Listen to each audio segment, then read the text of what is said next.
Hello friends, स्वागत है आपका हमारे यूट्यूब चैनल करियर मित्रा पर। मेरा नाम है अंशुल और चलिए क्विज़ की सीरीज़ को आगे बढ़ाते हैं। और आगे बढ़ाने से पहले मैं आपको बताना चाहूँगा कि आप हमारे डिस्क्रिप्शन बॉक्स में जरूर जाएं और वहाँ एक लिंक दिया है, उसको देखें। आपको पता चलेगा कि हम लेके आए हैं आपके लिए 1000 क्वेश्चंस का एक पीडीएफ अलॉन्ग विद डिस्क्रिप्शन।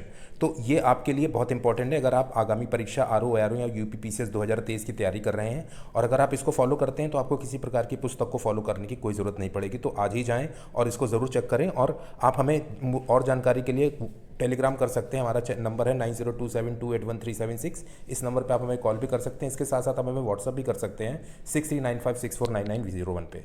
तो चलिए बिना देर किए क्विज़ को आगे बढ़ाते हैं। तो देखिए, क्विज़ आरंभ करने से पहले आज का एक सवाल है आपके लिए, जिसका जवाब मैं इस वीडियो के अंत में दूंगा। सवाल ये है कि ये जो आपको आगे सागर दिख रहा है, ये आपको बताना है कि एक ब्लैक सी और एक एगन सी है। तो बीच में जो आपको फिंगर दिख रही है कि कौन सा सागर है जो इन दोनों सागरों को अलग करता है। ठीक है, इसका जवाब हमें कमेंट बॉक्स में लिख के ज़रूर बताएं और इस क्विज के अंत में मैं आपको इस प्रश्न का जवाब दूंगा। तो चलिए क्विज आरंभ करते हैं।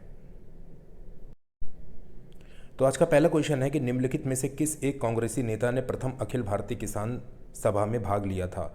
ऑप्शन है महात्मा गांधी, सुभाष चंद्र बोस, राजेंद्र प्रसाद या जवाहरलाल नेहरू। तो इसका सही जवाब होगा महात्मा गांधी ने। ठीक है, अगला क्वेश्चन, इनमें से कौन बिहार के कांग्रेस आंदोलन से जुड़े थे? एक है राजेंद्र प्रसाद, मोतीलाल नेहरू, भगत सिंह या फिर सी आर दास। तो इसका सही जवाब होगा राजेंद्र प्रसाद। अगला क्वेश्चन, बंगाल के तिभागा किसान आंदोलन की क्या मांग थी? कि जमींदारों की हिस्सेदारी को फसल के आधे भाग से कम करके एक तिहाई करना, या फिर भूमि का वास्तविक खेतीहर होने के नाते भू स्वामित्व कृषकों को प्रदान करना, या फिर जमींदारी प्रथा का उन्मूलन तथा कृषि दासता का अंत, या फिर कृषि के समस्त ऋणों को रद्द करना। तो देखिए, इसका सही जवाब होगा कि जमींदारों की हिस्सेदारी को फसल के आधे भाग से कम करके एक तिहाई करना। अगला प्रश्न, कि बारदोली सत्याग्रह जो कि 1928 में हुआ था, इसका नेतृत्व किसने किया था? सरदार वल्लभ भाई पटेल, महात्मा गांधी, महादेव देसाई या विट्ठल भाई पटेल ने। तो इसका इसका जो नेतृत्व किया था वो किया था सरदार वल्लभ भाई पटेल ने। ठीक है, अगला क्वेश्चन, निम्न में से किस आंदोलन में सरदार वल्लभ भाई पटेल ने मुख्य भूमिका निभाई? दांडी मार्च, अहमदाबाद में कपड़ा मिल श्रमिकों की हड़ताल, बारदोली सत्याग्रह या फिर बिजौलिया आंदोलन। तो इसका सही जवाब होगा बारदोली सत्याग्रह में सरदार वल्लभ भाई पटेल की मुख्य भूमिका थी। अगला प्रश्न, वल्लभ भाई पटेल को सरदार की उपाधि किसने दी? मौलाना आज़ाद, कस्तूरबा गांधी, पंडित जवाहरलाल नेहरू या फिर मोहनदास करमचंद गांधी। तो बताइए इसका क्या जवाब होगा? तो इसका सही जवाब होगा मोहनदास करमचंद गांधी ने। ठीक है, अगला क्वेश्चन, वल्लभ भाई पटेल को सरदार की उपाधि उनकी बड़ी संगठन क्षमता के कारण किस आंदोलन में दी गई थी? खेड़ा आंदोलन, नमक सत्याग्रह, बारदोली आंदोलन या फिर व्यक्तिगत सत्याग्रह में? तो इसका सही जवाब होगा बारदोली आंदोलन में। ठीक है, अगला क्वेश्चन, भूदान आंदोलन का सर्वप्रथम प्रारंभ किस राज्य में हुआ था? आंध्र प्रदेश, उत्तर प्रदेश, तमिलनाडु या कर्नाटक? तो इसका सही जवाब होगा आंध्र प्रदेश में। अगला प्रश्न, आचार्य विनोबा भावे के भूदान आंदोलन के प्रारंभ में निम्नलिखित स्थानों में से कौन सा एक उससे संबंध था? आपके ऑप्शंस हैं उदयगिरी, रायपुर, पोचमपल्ली या वेंकटगिरी। तो इसका सही जवाब होगा पोचमपल्ली। अगला प्रश्न, भारत में 1918 में प्रथम मजदूर संघ की स्थापना की किसने?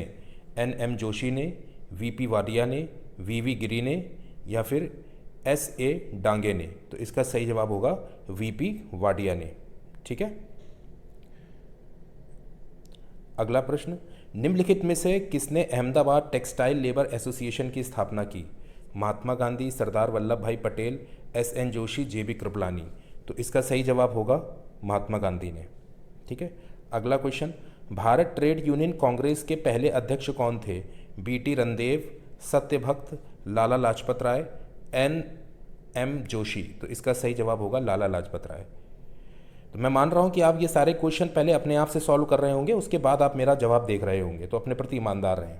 चलिए आगे बढ़ते हैं। मुंबई में अखिल भारतीय व्यापार संघ कांग्रेस की स्थापना कब हुई? 1920 में, 1925 में, 1929 में या फिर 1935 में? तो इसका सही जवाब होगा 1920 में। ठीक है, आगे बढ़ते हैं।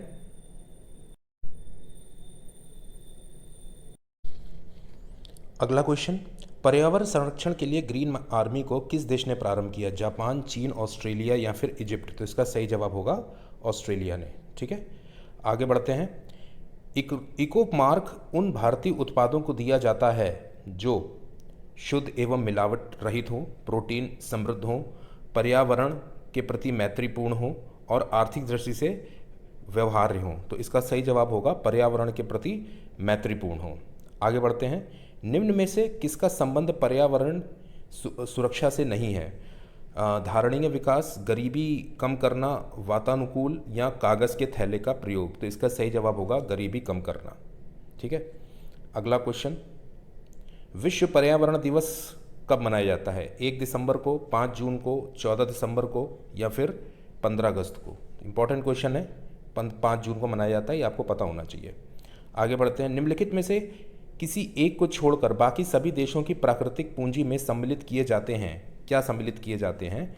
किसी एक को छोड़ के कौन सा है जिसको नहीं किया जाता है? वन, जल, सड़क, खनिज? इसका सही जवाब होगा कि प्राकृतिक पूंजी में सड़क को जो है वो सम्मिलित नहीं किया जाता है। ठीक है, आगे बढ़ते हैं। संसद टीवी चैनल की शुरुआत निम्न में से कब हुई? 15 जुलाई 2021 को, 15 सितंबर 2021 को, 15 अगस्त 2021 को या 26 जनवरी 2022 को? इसका सही जवाब होगा 15 सितंबर 2021 को।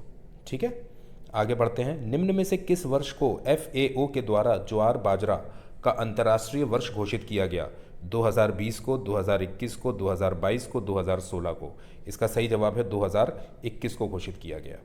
आगे बढ़ते हैं। चक्रवाती तूफान बत्सी राई ने निम्न में से किस देश में सर्वाधिक तबाही करी है? श्रीलंका, मेडागास्कर, सेशल्स या फिर म्यांमार? तो इसका सही जवाब होगा मेडागास्कर। मेडागास्कर में सबसे ज़्यादा तबाही हुई है। आगे बढ़ते हैं। हवासोंग 12 मिसाइल का परीक्षण निम्न में से किस देश ने किया? चीन, जापान, साउथ कोरिया या नॉर्थ कोरिया?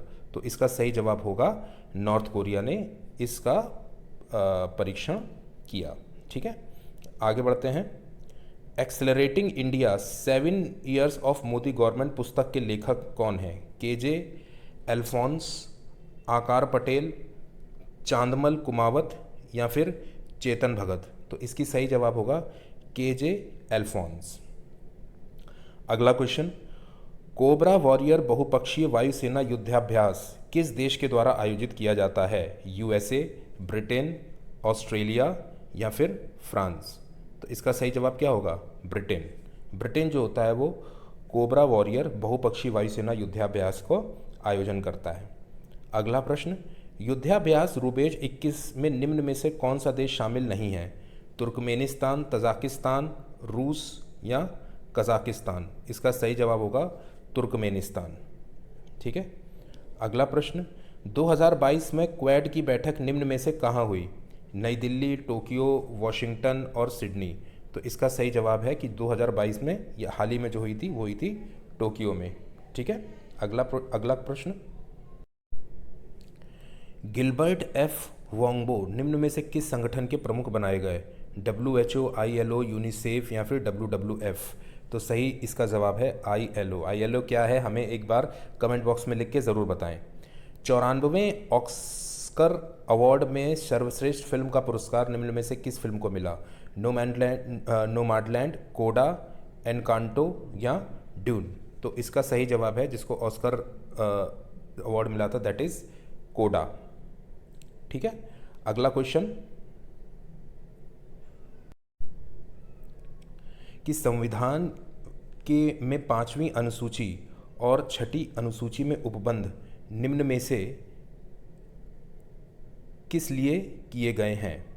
आपका जवाब है ऑप्शंस हैं अनुसूचित जनजातियों के हितों के संरक्षण के लिए, राज्य के बीच सीमाओं के निर्धारण के लिए, पंचायतों की शक्तियों प्राधिकारों और उत्तरदायित्व के निर्धारण के लिए या फिर सभी सीमावर्ती राज्यों के हितों के संरक्षण के लिए। तो इसका सही जवाब होगा अनुसूचित जनजातियों के हितों के संरक्षण के लिए।